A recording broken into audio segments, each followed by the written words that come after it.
Hi, everyone. I'm Andrea Romero, and today I'm going to be speaking with you about the candidate statement with some tips and advice to make it really shine. We begin by respectfully acknowledging the University of Arizona is on the land and territories of Indigenous peoples. Today, Arizona is home to 22 federally recognized tribes, with Tucson being home to the O'odham and the Yaqui. Committed to diversity and inclusion, the university strives to build sustainable relationships with sovereign Native nations and Indigenous communities through education offerings, partnerships, and community service. Our vision in faculty affairs is to nurture a humanistic approach to faculty activity that fosters excellence, equity, and impact. We aspire to high levels of accountability, efficiency, and transparency. We work to promote understanding of the role and contributions of faculty, and also to adhere to the fundamental values of our land-grant institution and R1 status. An outline of the talk on candidate statement today. This talk is designed for all faculty at all ranks to provide some general guidance and recommendations to think through how to prepare your best quality candidate statement for your promotion dossier. So we start with just a brief introduction on faculty affairs.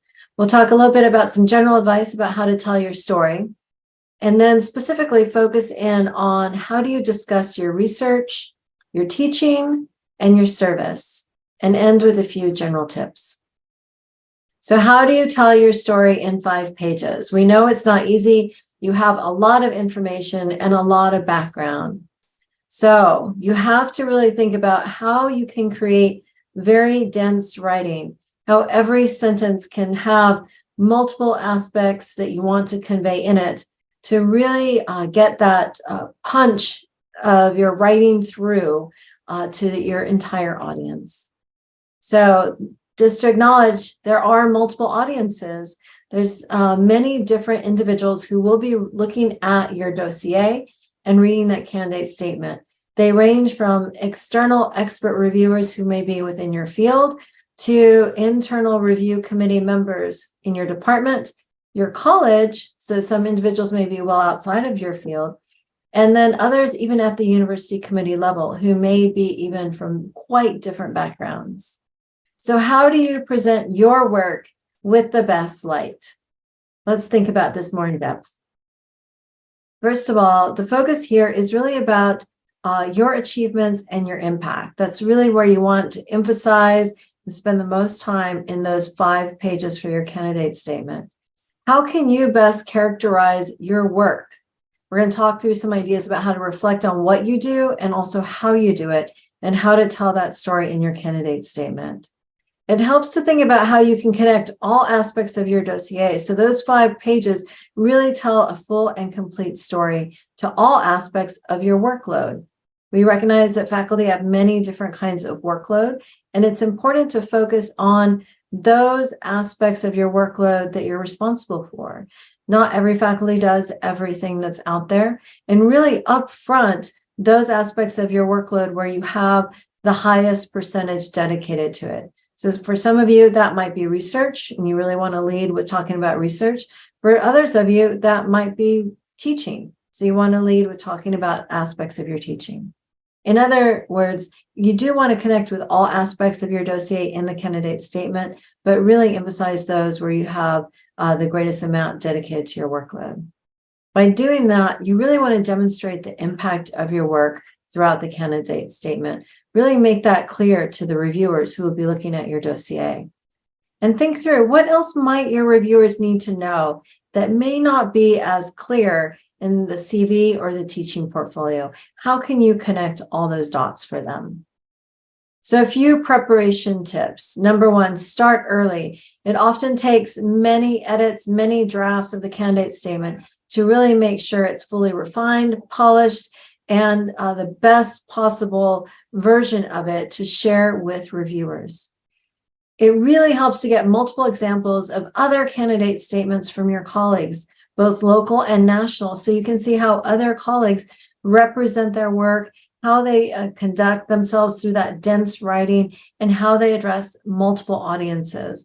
Even for those of you who might spend a lot of your workload dedicated to writing, this type of writing in the candidate statement is really a little bit different than grant writing or writing for publication, because now we're trying to speak to a different kind of audience. Usually when we're doing grant writing or publication writing, we're speaking to others within our same field, our same discipline, and often directly to experts in those areas.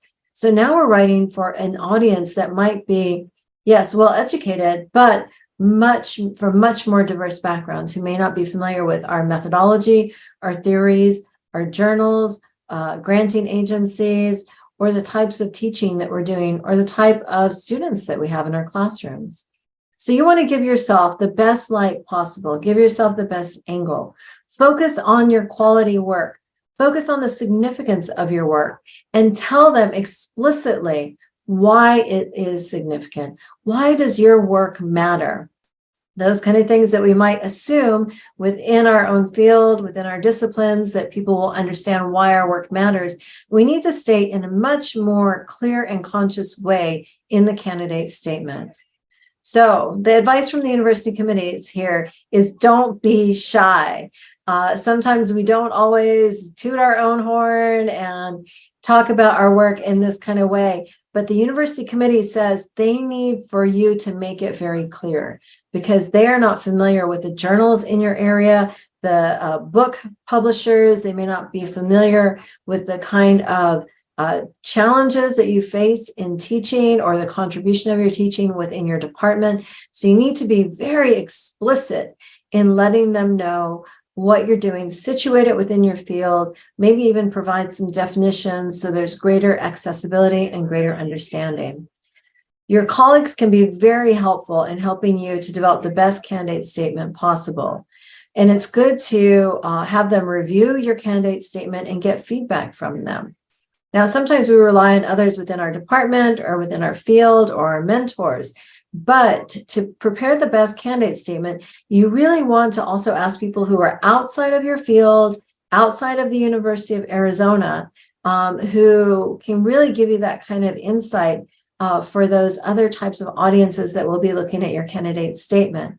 And really listen to their comments. You might think, oh, they don't know, this methodology is very common, but truly, they will give you some good insight and help lead to better clarifications and improvements in your candidate statement.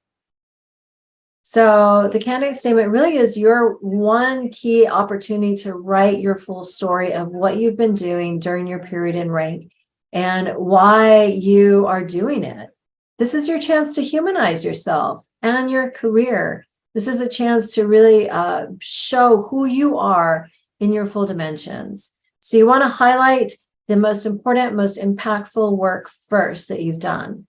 And sometimes that's not always easy to do, because we've been going through our work in this chronological way. And sometimes when we sit down to tell the story, we think we have to start back with the dissertation and work from there. But no, what it really takes is a little bit of time to study where your work is at today, to understand what is the things that you've been doing that have had the biggest impact in your field, in your department, at the university. And so it takes a little bit of work to go back and study what's really being used, what's getting picked up, how students have responded to you. And we're going to talk through that in just a minute for each of these sections, how to think about how to study your own work, and then how to describe it in the candidate statement. So you might think about some guiding themes. What is the question that guides your work? What has been the burning, passionate question that has driven you to do the work that you do? Sharing that question, or even using that question or multiple questions to frame your candidate statement, makes it very engaging for reviewers to read through. Remember, some of these reviewers are reading many, many dossiers. What's going to make yours stand out, make it easy to read and follow and understand what you've been doing? Your narrative really documents your impact much more than beyond counting of numbers or anything like that. Really explaining to people why that work matters. And this is even more important for those of you who are doing really innovative work that's very new, or interdisciplinary work. And this is really your opportunity to frame and give more context to the importance of what you have contributed in your field. Remember, you don't need to duplicate or list what's already in the CV. They're going to have that in front of them. So the candidate statement is much more than a laundry list. It's much more than just going through chronological order. It really is about focusing in on the significance, the impact of your work, and sometimes what was your role in that work. So to start, you want to do some of that background prep work. You want to collect relevant information to help situate your work. Part of what can help you do this is to pull those vision statements or mission statements from your institution, from the University of Arizona, from your college, from your school or department, or maybe from your professional field. Those statements from your discipline about the work of faculty in your field can help you think through, how do you situate your own work? What is the relevance of your work? And what is some of the best appropriate language to use to talk about it? You might look at some of the awards and recognition that you've received, and how were those kind of things described? What was the prominence of those awards and recognition? How competitive were they? How did those nominations come forward? That can help you describe the importance of the awards and recognition that you've received. Again, that might be well known within your professional organization or your field, but may not be well known to others who are from different areas. So here's a link for you in U Arizona for the purpose and values for our institution, and also for the strategic initiatives we've had at the university in the last several years. These are the kind of things that can really help frame and situate your own work. I do want to make note here also that these slides will be available to you on our website with the linked recording to the session. And all of the links are embedded here, and you can click on them directly. So as you're preparing to write the candidate statement, make sure your CV is updated. Make sure you have all the details and information in your CV so you can use that as a tool to help write your candidate statement. Make sure you know the breakdown of your workload. How much was your percentage of teaching, research, service, clinical activities, extension activities, or other activities? Because that will help you prioritize what you put first in the candidate statement and maybe what you spend a little bit more time in those 5 pages on. Take some time to research yourself. Where is your work really today? For those of you who are engaged in research, scholarship, or creative activity, look a little bit deeper. What things are getting citations? How many citations are there? That can help you prioritize what are the kind of publications that you upfront in talking about your candidate statement. Maybe look at some of those impact scores for journals. Look at comparisons for grants. When you're looking at teaching materials and assessments, you can look at things like student responses, student ratings over time, some of those student comments. What are the student comments that really stood out? What can they tell you about how your teaching has really impacted them and what's made a difference for them? You might also look at those formative peer observations. What are your peers identifying when they look at your teaching? What things do they say you're doing well? And what things have you improved over time? When you look at things like the mentor matrix, who are the students that you're mentoring? What has been your impact on them? Have you been able to fund a lot of students with grants? Have your students been able to get jobs? Are your students graduating in a timely manner? Have you been working particularly with underrepresented groups that really demonstrate your servingness in terms of our HSI status or other kind of related activities? When you look at service activities, what has been your impact in that area? Have you taken leadership on certain service activities? Have there been things that have made important contributions to your field, your discipline, your professional organizations? Really kind of draw that out and note the importance of those areas. Maybe you have been part of leadership in creating new organizations or new activities in any of these areas. And you really want to highlight that and draw that out in the language of your candidate statement. Prioritize the most significant contributions. You can't talk about everything in 5 pages. So this is really about highlighting the ones that are the most key. I want to remind you that at the University of Arizona, we have policy that indicates that we welcome inclusive scholarship, and that includes not just research, but also teaching and service. And this is a bit of a shift in terms of how dossiers are evaluated for promotion. We're taking a much more expansive view of what counts and what kind of things we give credit for in all of these areas.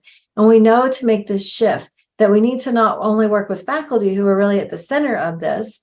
We work with them through promotion workshops, mentoring, and providing dossier templates that allow opportunities for them to provide the wide range of activities that they do.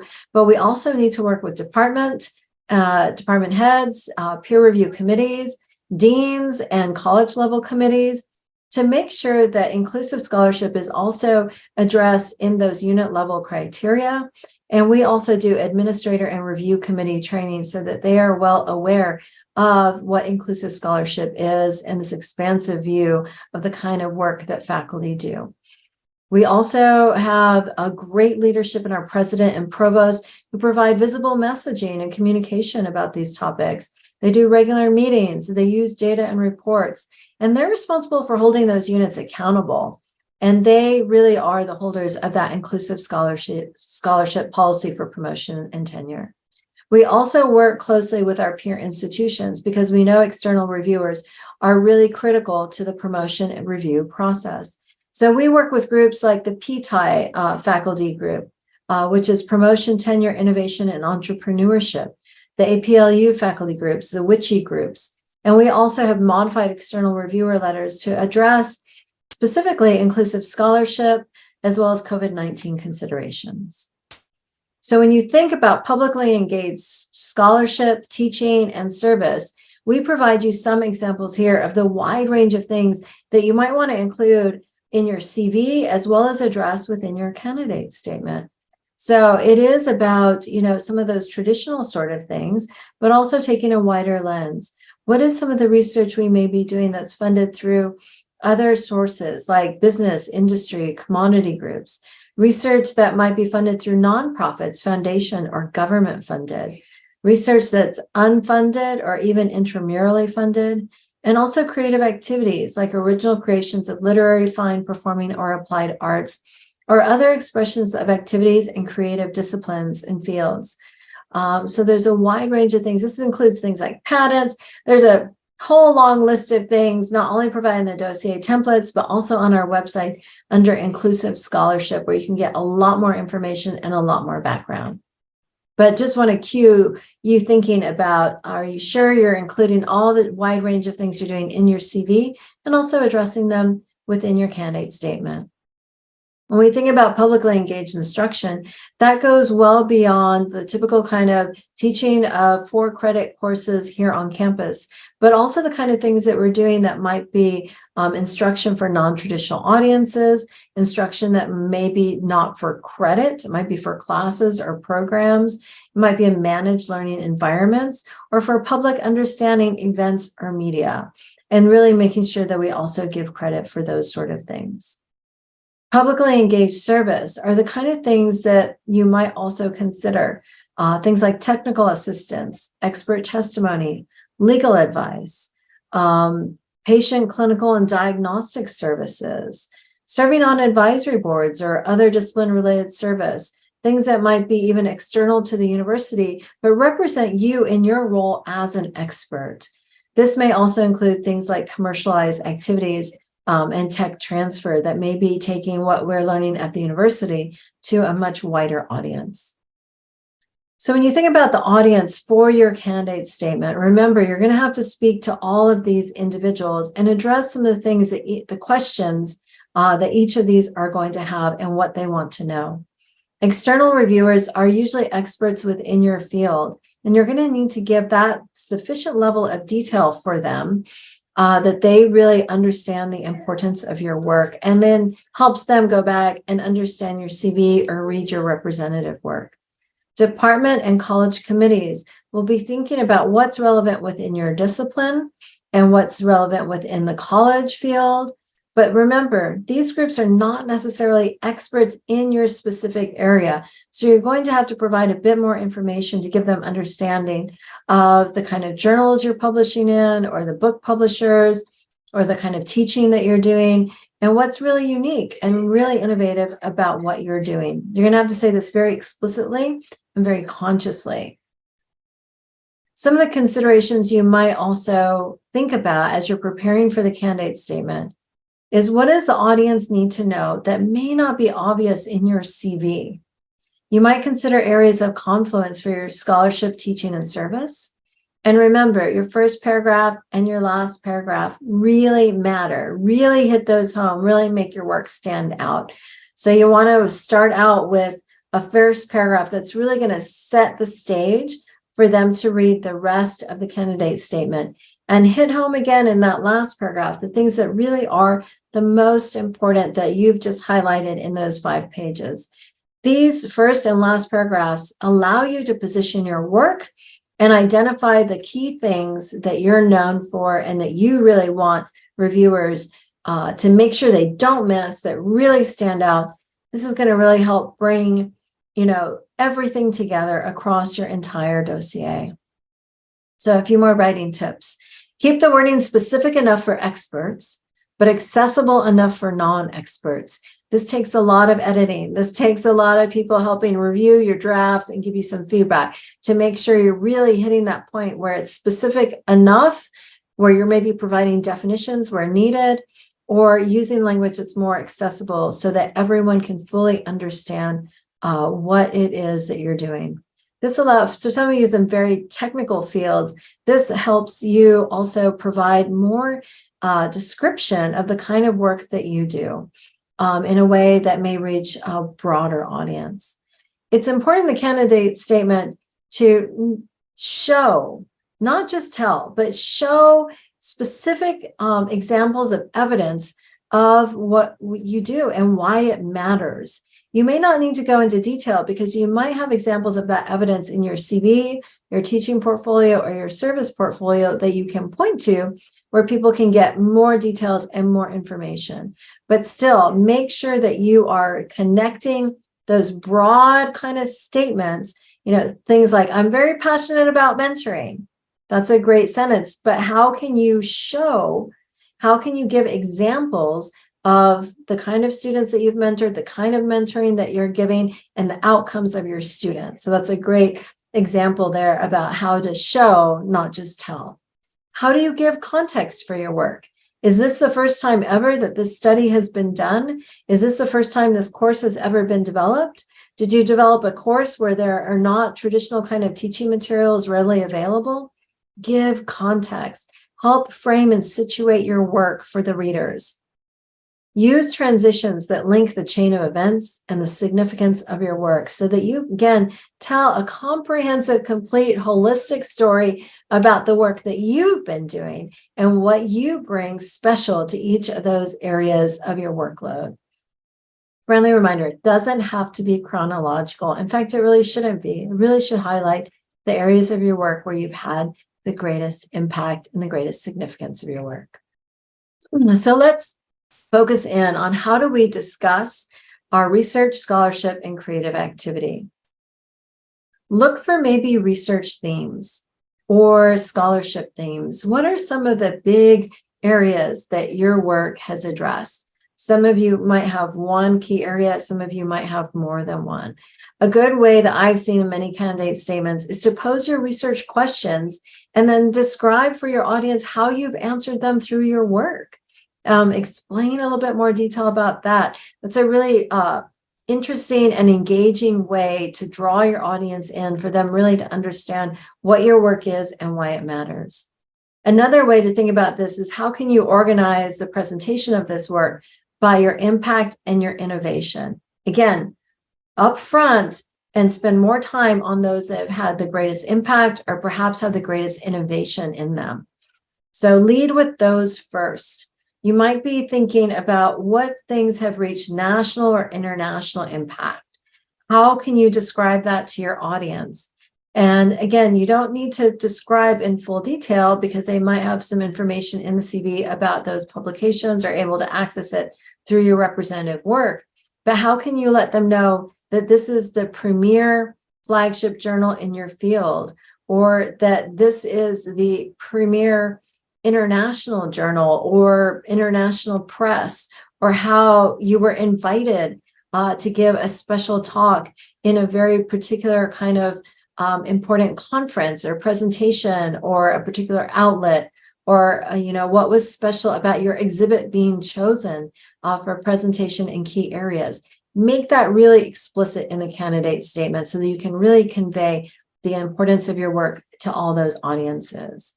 You don't necessarily need to talk about journal impact factors or number of citations, because that varies a lot by field and discipline. So what may stand out to others within your field may not really make your best case once it gets to the college committee or the university committee for others who are outside of your field. So we usually recommend that those are not necessarily the most helpful things in a candidate statement, but they might help you organize your talk. So that's part of that research and work that you do behind the scenes to really figure out, what are the things I emphasize the most? Where have I had the greatest impact? And how do you talk about that? It does help to emphasize independence and what your particular role was in certain work. So thinking about, especially for those of you who do large team-based work, a lot of collaborative work, what has been your role or your contribution on some of these key papers, grants, performances, or creative activity? As you're doing that, identify your independence and what your contribution has been. When you think about innovation, how has your work advanced the current field? Again, be very explicit in this. How has it maybe even advanced society? Some of you have done amazing work that have moved us forward, particularly during the global pandemic. Be specific where possible. Other ideas to think about in terms of innovation: how has your work led to maybe tech transfer or even entrepreneurship? When you're talking about these kind of inclusive scholarship areas that don't have the kind of traditional metrics that reviewers might be useful, please include additional information here that can give the reviewers more understanding of your work in these kind of areas. Include metrics where possible, or explain impact if it's outside of academia. When we think about impact, think about, what is the impact of scholarship on your field? What are common benchmarks in your field that can help reviewers understand your impact? Some other considerations in identifying your most important scholarship. You might look at journal article impact factors. Again, this is your behind the scenes work to help you identify what kind of things you're going to focus on the most.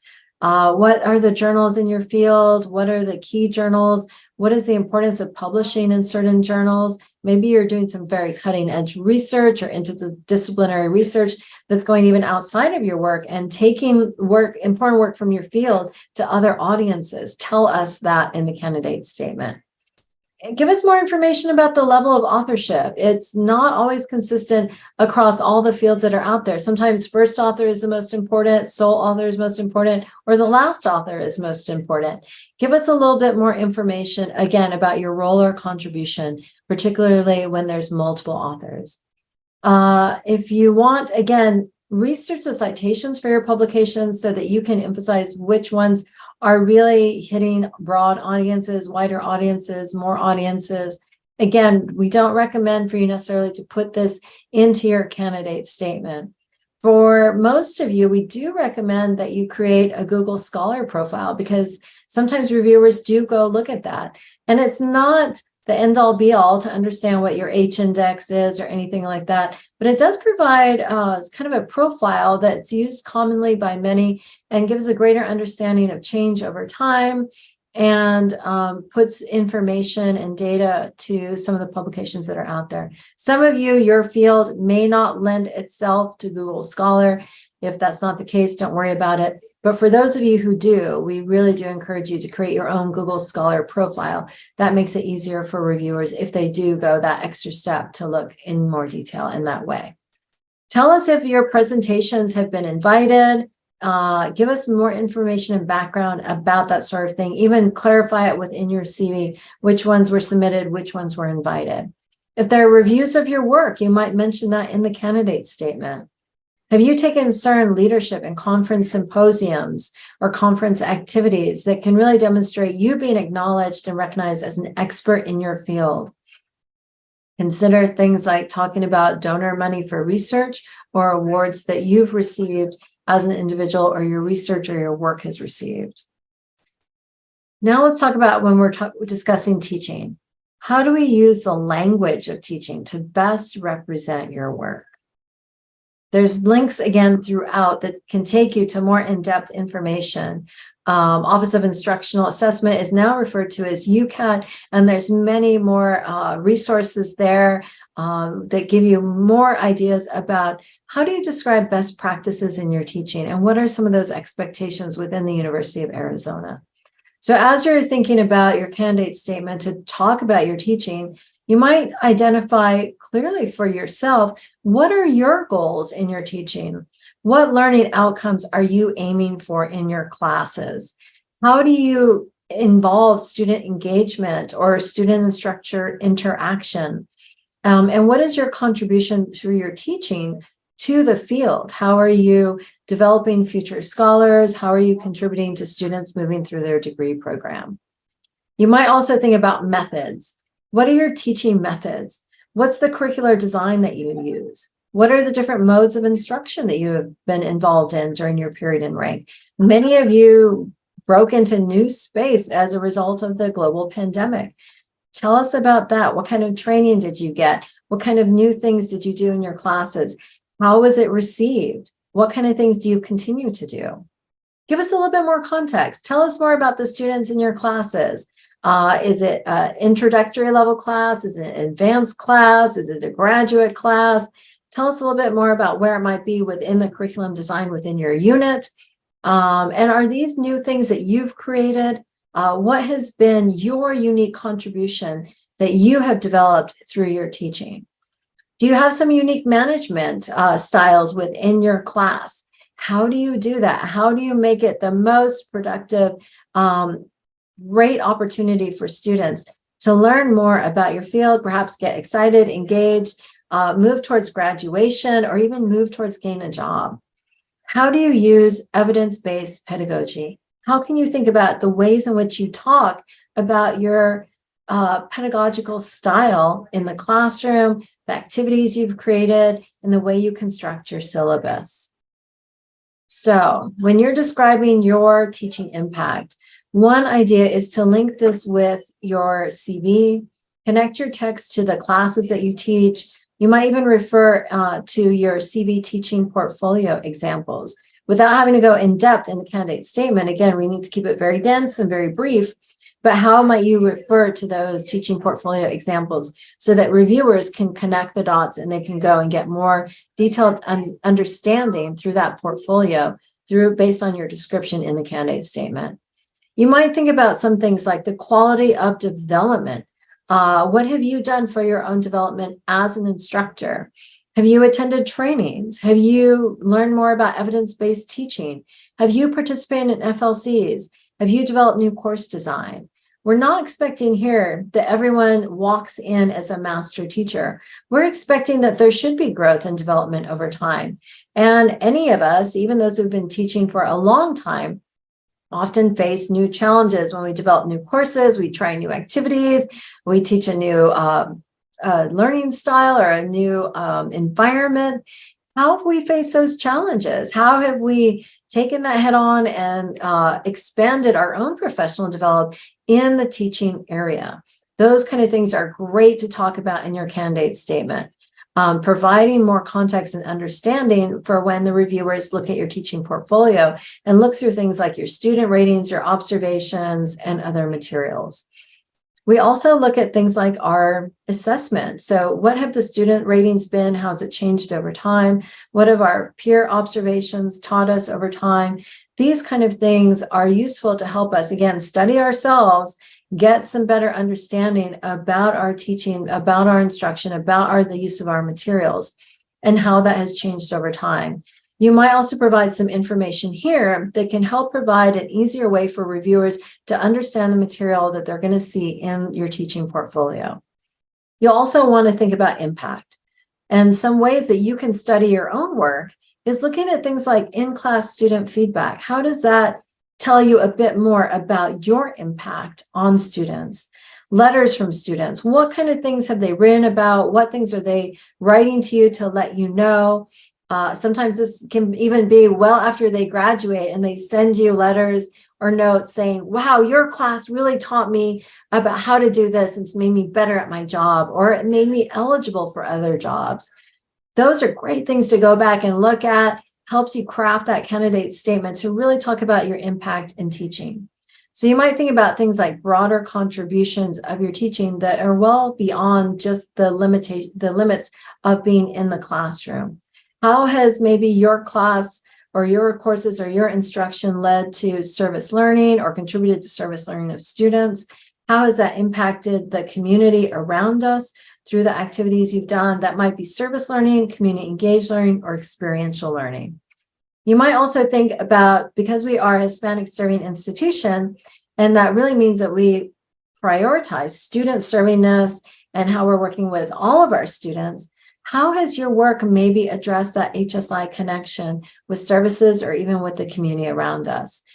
And you might also think, for those of you who participate in FLCs or faculty learning communities, have you taken leadership in that area? Have you brought what you're doing in your classroom to other faculty that's made everyone better here on campus? So there are many ways to document evidence of your teaching quality that you can put into your teaching portfolio, especially in section 6B. So as you're preparing those materials, it's great to prepare that first and then look at your candidate statement, because then you've already spent some time to curate what were the best versions of your syllabi, what were the most outstanding student papers, unique course materials, student presentations, publishing about teaching methods, the letters from students, the mentoring of students. Use the curation of that teaching portfolio to help you write that candidate statement, because now you'll have all the evidence in front of you, and it will help you make it even simpler to explain that to the reviewers who are going to be reading that candidate statement.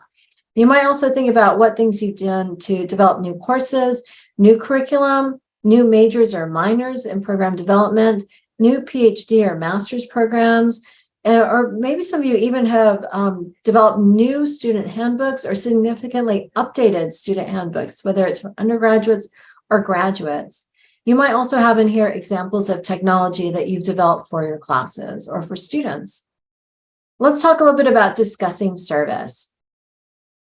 As you're discussing service in the candidate statement, there are many different aspects of service that you can think about. Of course, there's internal service and committees you've done at the University of Arizona. As you're thinking about this, it's much more than just checking a box. What has been your role in those committees? Have you played leadership roles? Did you chair committees? What's been the impact of that committee? Did it lead to major changes in policy? Did it change the way that things are structured in your unit, your college, or your university? Or perhaps many of you served on very important public health relevant and policy changing COVID-19 related service committees. Those are really important. Really bring that out, draw that out, explain to us what you did, what the commitment was, and what the impact of that committee was, or maybe how you were selected to be on that committee. Some of these are elected, some are appointed, some you've been chosen because you have special expertise in particular areas. Describe all of that in the candidate statement. Same thing, similar kind of approach to thinking about external service. This might be on journal editorial boards or doing journal reviews. This might be for professional organizations.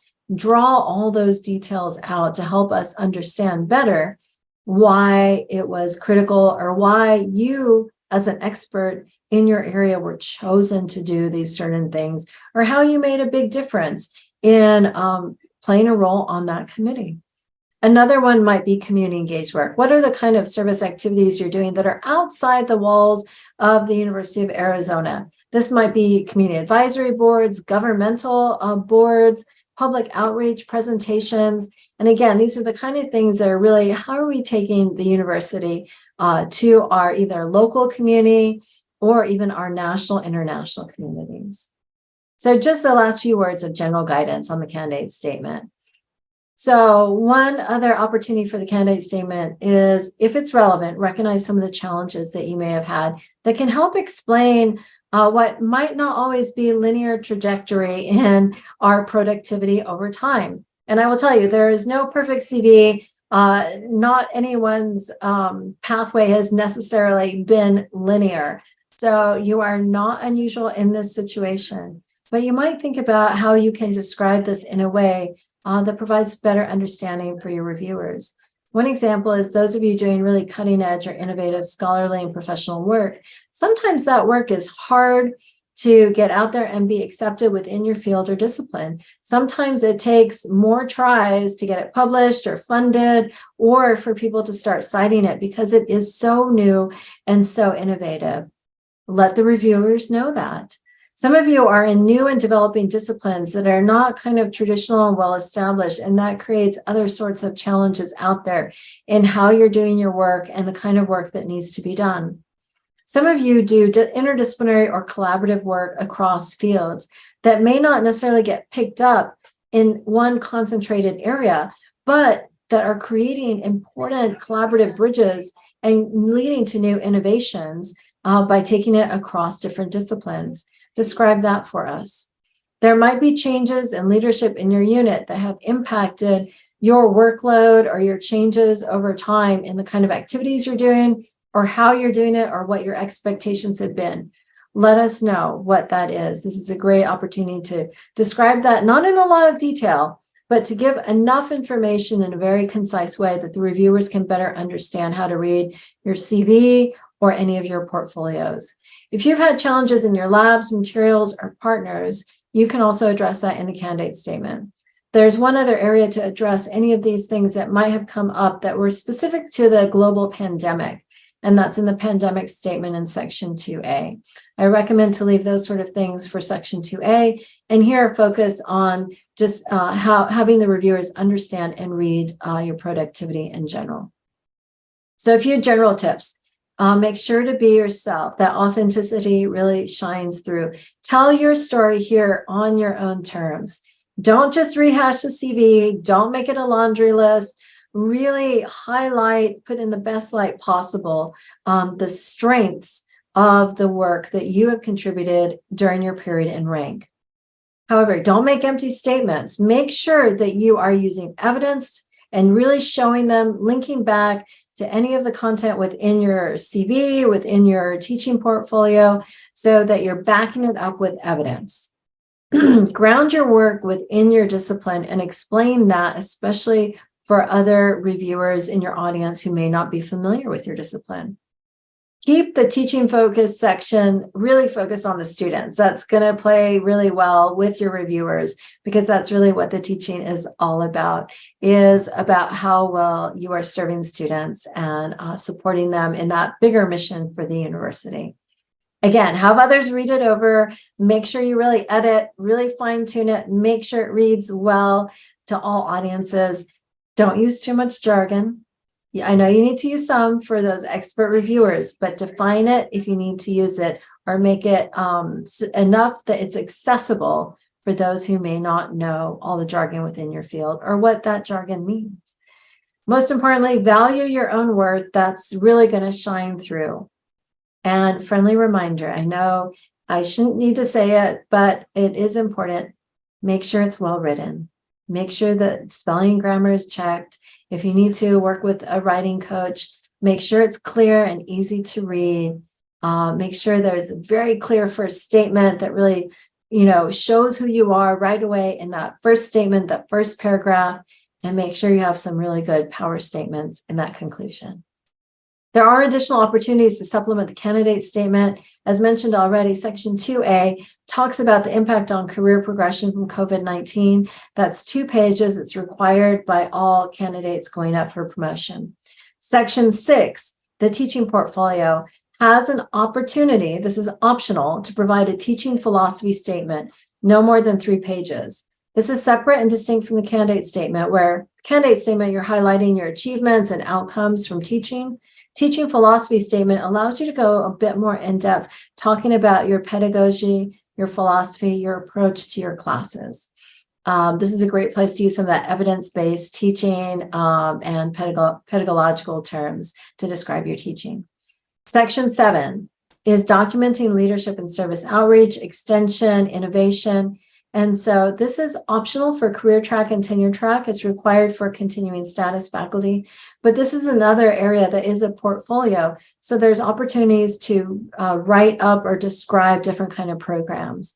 It's a bit different than the candidate statement, but allows you to go a bit more in depth to describe the kind of programs or initiatives that you've done as part of your leadership, extension, service, or innovation. In section 8, there's a brief section there to describe the relevant activities that you've done in relation to being part of a GIDP. This also is optional only for those who participate in GIDPs. So just want to remind you, we are here in Faculty Affairs. A lot of more information on our website, other workshops, other resources. Our mission is to cultivate institutional structures for faculty advancement across the career lifespan. We take an ecosystem equity approach at all system levels, and our work is grounded in affirming, transparent, and inclusive approaches to supporting faculty. We acknowledge that there are gaps in diverse representation, access, and inclusion at every stage of the faculty career.